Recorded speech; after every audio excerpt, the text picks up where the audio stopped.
Krompir je jedna od najvažnijih namirnica u kućanstvu i nezaobilazan dio zimnice u mnogim domaćinstvima. No, pravi izazov nastaje nakon što ga izvadimo iz zemlje. Kako ga čuvati da ostane zdrav, ukusan i upotrebljiv mjesecima? Vrijeme za vađenje krompira obično dolazi krajem ljeta ili početkom jeseni, kada se stabljike posuše i polegnu, a kora krompira očvrsne. Taj trenutak označava da su gomolji spremni za vađenje i dugotrajno skladištenje, ali pravi posao tek počinje nakon vađenja krompira iz tla. U normalnim uslovima znak da je krompir spreman za vađenje jeste prirodno sušenje cime.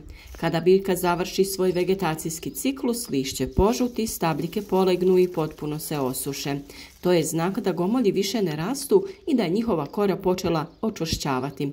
Upravo ta čvrsta kora čini razliku između krompira koji se može čuvati mjesecima i onog koji će brzo proklijati i istrunuti.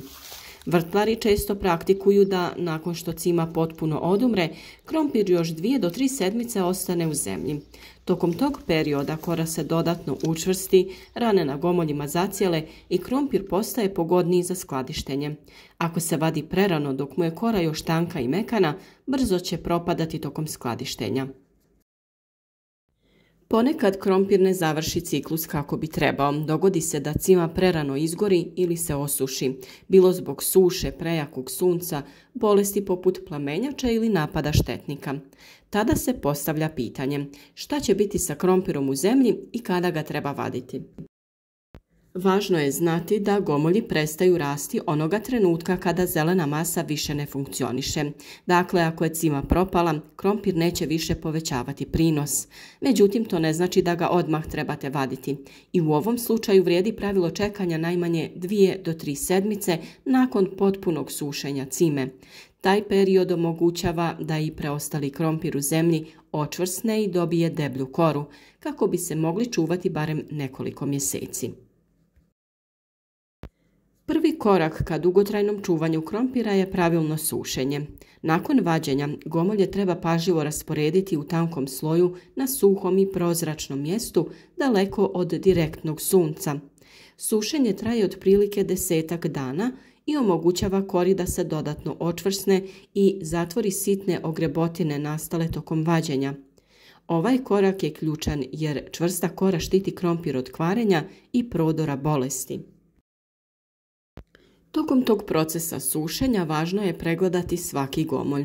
Sve krompire koji imaju znakove truleži, mehaničkih oštećenja ili bolesti najbolje je odmah odvojiti i iskoristiti za neku brzu upotrebu. Samo zdravi, neoštećeni gomolji zaslužuju mjesto u vašem skladištu. Za dugotrajno čuvanje krompira potrebna je prostorija u kojoj se temperatura kreće između 4 i 7 stepeni Celzijusa, uz visoku vlažnost zraka od 85 do 95%. Preniska temperatura može izazvati pretvaranje škroba u šećer, zbog čega krompir dobije onu slatkost i lošije se ponaša prilikom kuhanja. A s druge strane, previsoka temperatura potiče klijanje i ubrzano propadanje. Podrumi i trapovi su tradicionalna mjesta za skladištenje jer pružaju tamu i stabilnu temperaturu. Svjetlost treba izbjegavati jer ona uzrokuje ozelenjavanje krompira i stvaranje solanina, prirodnog toksina koji krompir čini gorkim i potencijalno štetnim za zdravlje.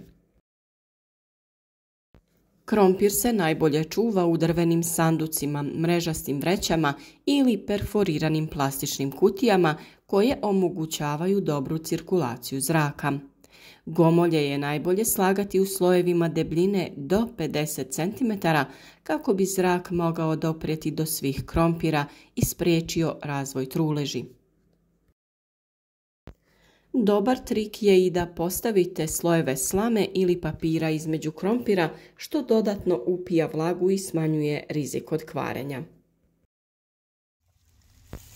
Ako skladištite veće količine krompira u trapovima na otvorenom, obavezno ih zaštitite slojem slame i zemlje kako bi temperatura unutar trapa ostala stabilna i tokom najhladnijih zimskih dana. Klijanje je prirodan proces, ali ga možemo usporiti.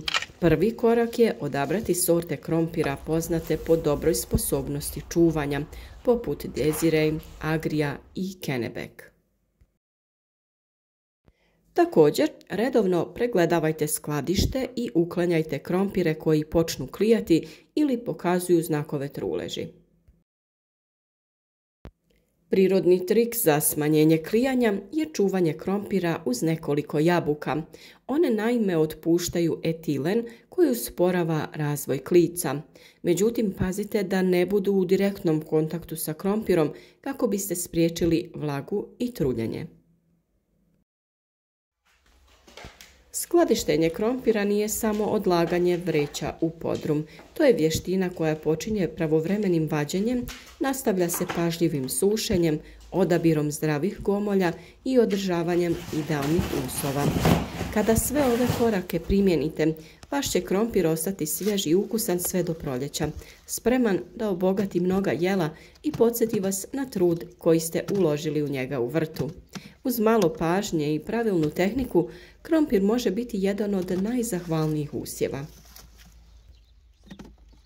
Nadamo se da su vam ovi savjeti korisni i da će skladištenje krompira biti uspješno.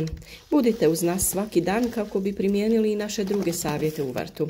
Naš rad podržite sa like, a u komentarima podijelite vaše iskustvo sa uzgojem i skladištenjem krompira.